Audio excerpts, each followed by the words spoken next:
আবারও রোজগার মেলার মাধ্যমে একদিনে কাজের নিযুক্তিপত্র প্রদান করা হলো অগণিত যুবক যুবতীদের। পূর্ব পরিকল্পনা অনুযায়ী শনিবার কলকাতার পূর্ব রেলের ডাক্তার বিধানচন্দ্র রায় অডিটোরিয়াম হলে রোজগার মেলার আয়োজন করা হয়েছিল।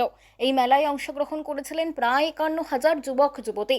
ভিডিও কনফারেন্সিংয়ে অনুষ্ঠানে উপস্থিত ছিলেন প্রধানমন্ত্রী নরেন্দ্র মোদীও। পাশাপাশি অনুষ্ঠানে প্রধান অতিথি হিসেবে উপস্থিত ছিলেন কেন্দ্রীয় শিক্ষা প্রতিমন্ত্রী সুকান্ত মজুমদার। তার হাত থেকেই প্রায় 2 শতাধিক যুবক যুবতী এদিন কাজে নিযুক্তিপত্র পেলেন। শিয়ালদা ডিআরএম অফিসের অন্তর্গত এই প্রেক্ষাগৃহে 16তম যে রোজগার মেলা তার একটি অংশ, যা পশ্চিমবঙ্গের মধ্যে একটি অংশ, পশ্চিমবঙ্গের শিলিগুড়িতেও আরেকটি হচ্ছে, আপনারা জানেন, অনুষ্ঠিত হলো।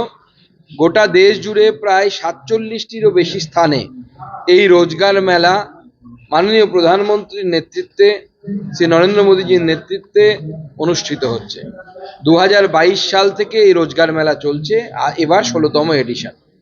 গোটা দেশে প্রায় 51,000 যারা নতুন চাকরি পেলেন, রেল তাদের মধ্যে মুখ্য, এবং তার সাথে সাথে বিভিন্ন ব্যাংক এবং অন্যান্য সরকারি যে ক্ষেত্র, আমাদের পশ্চিমবঙ্গের ক্ষেত্রে কল্যাণী, এইমস এবং কানাড়া ব্যাংক থেকে শুরু করে অন্যান্য ব্যাংক, সমস্ত ব্যাংকের যারা নতুন অর্থাৎ এমপ্লয়ি হলেন, তাদের হাতে, কর্মযোগী হলেন, তাদের হাতে অ্যাপয়েন্টমেন্ট লেটার তুলে দেওয়া হলো মাননীয় প্রধানমন্ত্রীর মাধ্যমে।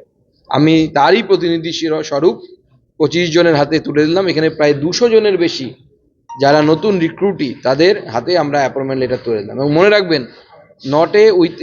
দেয়ার is a single allegation of corruption in it. কোনো অ্যালিগেশনই নেই, তদন্ত পরের বিষয়। কিন্তু আমরা পশ্চিমবঙ্গে সেখানে দেখতে পাচ্ছি যে কোনো একটি রিক্রুটমেন্ট শুরু হলে পরে তার কিছুদিন পর থেকে সেখানে বিভিন্ন ধরনের অভিযোগ আসা, এবং তারপরে তার সিবিআই, ইডি, আপনারা বাকিটা জানেন, আমি আর এখানে বলছি না। বাংলা খবর, আপনার রাজনীতি, আপনার আওয়াজ।